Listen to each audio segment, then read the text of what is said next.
Just like with logical equivalence, if sets are equal, we can indeed replace them in a statement with an equivalent with an equal set. And everything here makes sense because if you think about it from the definitions back in the previous video, all of the set operations are made up of logical operations. So it's unsurprising that sets would have a similar, almost like an algebra of sets, if you will. I'm missing an equals here. And if you notice, most of these are looking very, very similar to the logical equivalence version. So there's analogs to almost all of these. So the first one is, of course, idempotence. So if you have a set or the same set, it's just the same thing as the set A. Same thing with an intersection. Commutativity works for both unions and intersections, so you can swap the order on each side, of course. Associativity works with both operations, union and intersection. You can just put brackets wherever you want and you're good to go. Distributivity works the same way. Here we have A union B intersect C. You can distribute this across, so it's A union B intersect A union C. And similarly, A intersect B union C is A intersect B union A intersect C. The double negation is, of course, back to the original set. De Morgan's laws are the same thing. So if you're taking a complement of a set, which is like a negation in logic, then you take the complement of each part and flip from a union to an intersection or vice versa. You can think of the logical analog to a universal set as a tautology, so it operates the same way. So we have A intersect a tautology, and remember, intersect we're thinking of like the logical operation and union we're thinking like the logical operation or. We have A intersect the universal set, that gives us all of A, and A union the universal set gives us all of U. And the empty set we can think of as the set analog to a contradiction. So we're thinking of the empty set like a contradiction in logic, because nothing is in it. So A intersect the empty set, well, there's nothing in common with both, so it's just the empty set.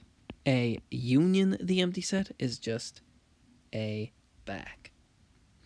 And I will note that we will prove, not all of these, but we will prove a few of them just to give you a flavor of how this goes. So the law of excluded middle basically says that if you have a set unioned with its complement, well, if something's either in A or not in A, well, that's absolutely everything.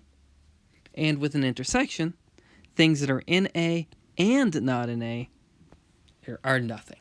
So it's very similar to the idea of P or not P and P and not P. So you're thinking of it kind of the same way with logic as with sets. And obviously, things that aren't in the universal set, well, the universal set is everything. So what's in it? What's in the complement? Nothing. And the complement of nothing, what's not in the empty set, is everything. This one is quite useful sometimes. This is set difference simplification. So if you want to, if you have a set difference, you could make it equal A intersect the complement of B if you like, so these mean the same thing. And then we have these subset simplifications. And these are a little bit different because we're not saying two sets are equal. We're just saying that there's a different way of expressing subsets. So if A is a subset of B, that's logically equivalent to saying that the complement of B is a subset of the complement of A. It's also the same thing as saying the union of A and B is just the set B. Everything in A is also in B. And if you have set equality, that's the same thing as saying A is a subset of B and B is a subset of A. And we mentioned one thing about the symmetric difference here. We have that the symmetric difference is the same thing as A minus B union B minus A. So now that we have these down, let's prove them. So let's prove 4A. And we're not going to prove them all, obviously, but just to give the technique of how to prove these, I think is a good idea. So again, remember, 4A says that A union B intersect C is the same thing as A union B intersect A union C. So that's what we want to show. And the way we do a set equality proof to show that two sets are equal, this happens all of the times. You see set equality, if you're asked to show that two sets are true, you need to show that, we'll call this bit the left set and this bit the right set. You need to show that the left set is a subset of the right set and the right set is a subset of the left set. So there's two different proofs to do here. So let's go ahead. Let's start it. Let's write down proof.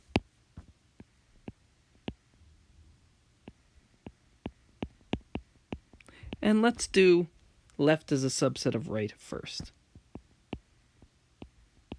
So we're going to take an element from A union B intersect C and show it's in A union B intersect A union C. Okay. So let's call it X, I guess. Let's let X be in the set A union B intersect C. And we want to show that it's in A union B intersect A union C. Okay.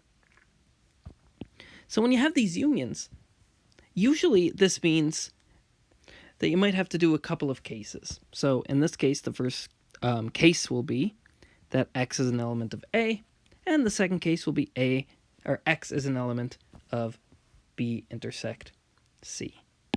So let's go ahead and do that. So this will be case 1. X is in A. And remember, we're trying to show that it's in A union B intersect A union C. So we need to show it's in A union B and that it's in A union C. So keeping that in mind, well, if it's in A, it's in A union anything. So since X is in A, X is in A union whatever. Let's say S for any S. So that means that X is an element of A union B. So we have it that it's in this set. And X is an element of A union C. Because remember that A union means that it's in one set or the other. If we know it's in one set, we know it's going to be in the union of that set with any other set that we like. So it's going to be true if that other set was B or if that other set was C. So we have that since X is an element of A union B and X is an element of A union C, we have, well, it's an element of two different sets, so it's an element of their intersection. X is an element of the intersection of those sets. A union B intersect A union C. So that's case 1. Let's do case 2. Case 2 is that X is in the other side of that union. X is in B intersect C. Well, if it's in B intersect C, by the definition of the intersection, it's in B and C. So that means that X is in B and X is in C. And just like before, since X is an element of B, it's an element of B union anything. So we know that since X is an element of B, X is an element of A union B. And similarly, X is an element of A union C. It's the same argument. I just wrote the word similarly because you're just basically doing the same thing. And what does that mean? Since X is an element of A union B and X is an element of A union C, we have that X is an element of A union B intersect A union C. And so finally, what did we show? We showed that the left-hand side, A union B intersect C, is a subset of the right-hand side. What did we do? We showed that any element that was in the left set was also in the right set. And again, when you're doing these proofs, the key is remembering where you're trying to get to. So, in some sense, it came out of nowhere that since X was an element of A, X was an element of A union B. But the reason I said that is because I know where I want to get. I know I want to get that this is A union B intersect A union C. So, keeping in mind where I want to go, that helps me determine what reasoning with sets I need to make. So keep that in mind going forward. I'm going to erase this and let's do the other case where the right set is a subset of the left set. So we'll do it the other way. And if they're each subsets of each other, it means they must be the same set. So rather than erasing, I think erasing is not the best way to go. Let me just do it below, and then we'll do 6b on a separate sheet. Okay, so we'll do this a little bit later. I'll cross this out. The reason I'm not erasing is because this program, when you erase something, it doesn't keep what's happened before. You can't erase in real time, if you will. So we have to do it like this. So we need to do the other case. So we did the first bit. Now we need to do the second bit. Let's do that the right-hand side is a subset of the left-hand side. So I think this is a good opportunity for you guys to try it, see how far you get. I'll start you off. So let's assume, so we'll let X be an element of the right-hand side, which is A union B intersect A union C.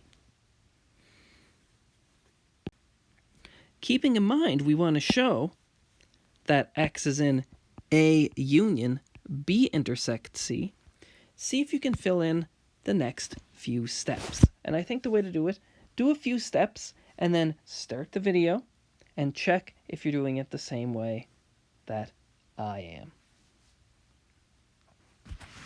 Okay, now that you're back, well, if X is an element of the intersection of these two sets, it must mean that it's in both. So that means, thus, X is an element of A union B, and X is an element of A union C. And remember where we're trying to get to. We are trying to get to that X is an element of A union B intersect C.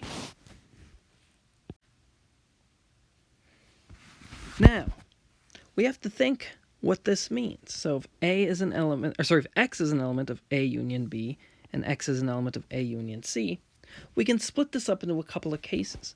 Let's start with the case where X is in A. If X is in A, that tells us some things. So let's do case 1, is that X is indeed in A. Well, that case is easy. Since X is in A, X is in A union whatever set. And that set we can put there, we can put whatever set we want. So let's put the set we're trying to show. B intersect C. Okay? So if X was in A, we know it's in here. The other case is if X isn't in A. You could write it a little differently. We know that X is in A union B and X is in A union C. So the second case could be X is in B and X is in C. That's kind of the same thing. I'm going to write it as case 2, just so it's very clear that we're covering all our bases. X isn't in A. In that case, that means X is an element of B. If it's part of a union and it's not in one set, it must be in the other set. And similarly for the other bit, X is in C. If it's not in A, it must be in C, if it's in A union C. Thus, X is in, well, by definition, X is in B and X is in C, so it's in the intersection. It's in B intersect C. And if X is in B intersect C, we want to show it's in the union of B intersect C with whatever. In this case, it's A, so it's very easy. Thus, X is in B intersect C, and that means that X is in A union that set, B intersect C. In both cases, these cases cover all of our possibilities. Either X is in A or X isn't in A. If that's the case, that means in both cases that X is in the left-hand side here, A union B intersect C. So we've showed that X is always in A union B intersect C. So that means that the right-hand side, where we started, is a subset of the left-hand side. And putting these together, we have two sets that are subsets of each other. Just like if I said I had two numbers, A and B, little a and little b, and A was less than or equal to B, and B was less than or equal to A. Well, tell me about A and B. Well, they have to be equal. Same idea with sets. If they're both subsets of each other, that means that the left-hand side equals the right-hand side. And we're done. So you can think of this like two little proofs put together, almost like an if and only if. You can think of the equal sign as kind of the subset analog of if and only if. So let's do 6b now. We're going to do the exact same type of thing. We want to show that 6b is true. So maybe this is a good idea for you to pause the video and try to do as much of this proof as possible. Remember, there's 2 bits. You need to show that that A union B, the complement of that, is a subset of the complement of A intersect the complement of B. And you need to show the other way around, that the complement of A intersect the complement of B is a subset of the complement of the union of A and B. So pause that now, try this, see how it goes. Okay, let's start. So we want to start by showing that the left-hand set A, the complement of A union B is a subset of A intersect B, but the complement of A intersect the complement of B. So let's let X be in the left-hand set, and we need to show it's in the right-hand set. Okay, so let X be an element of the complement of A union B. Thus, this means that X isn't an element of A union B. Now, remember, this is defined in terms of logic. So, if this is saying that X isn't in the union of A and B, well, that means that it's not the case that X is an element of A or B. So let me write that out for a second. So it means that it's not the case that X is an element of A or X is an element of B. So remember, we can think of this like P and this like Q. We have the negation of P or Q. So we can use De Morgan's law here to help us out. So let's go ahead. So let's use De Morgan's law. Remember, these logical equivalences are important in sets because sets are defined with logic. So this is the same thing as saying that X isn't an element of A and X isn't an element of B. So the negation of P or Q becomes the negation of P and the negation of Q. Okay, so let's write that in. So by De Morgan's law,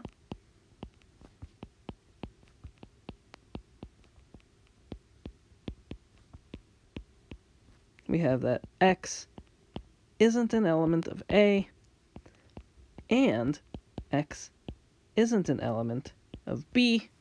And what does that mean? Well, if it's not an element of A, it means it's an element of its complement. So that means that X is an element of the complement of A, but it's also an element of the complement of B. So it's an element of their intersections. It's an element of the complement of A. It's an element of the complement of B. So it's an element of their intersections. And we showed the first bit that we need to. let's do the second bit.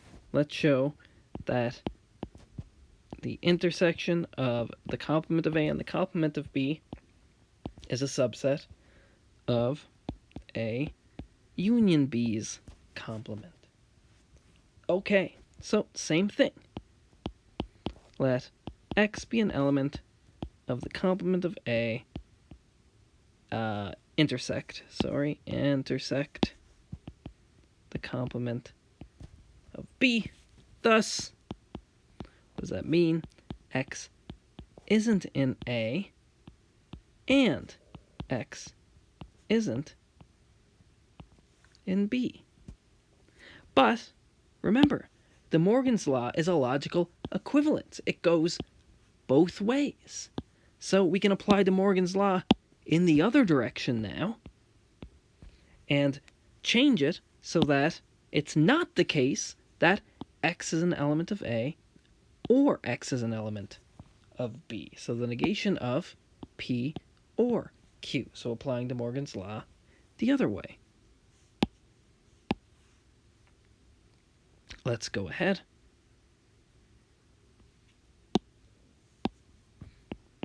Oh, wrong color. Let's do black.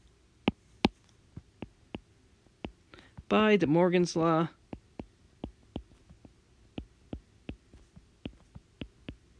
that means that X is not an element of the union of those sets. And if it's not an element of the union, it means that it must be an element of the complement. So X is an element of the complement of the union of those sets.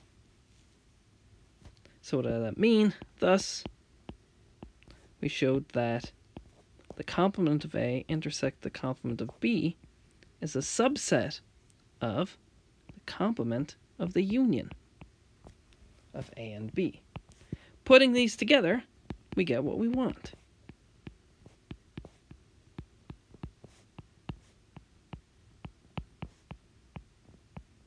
We get that these sets are equal. The complement of the union of those sets equals the intersection of the individual complements. And we're done. Again, remember, we have to show that each side is a subset of the other side. So there's two different arguments. You're thinking of it like an if and only if proof. We'll do some more examples in the next video. There'll be some more examples for topic 19. We're not going to prove all of the results that were listed in the first bit of this video, but this gives you the techniques to be able to do it. I'm showing you a few of them so that you know how it goes.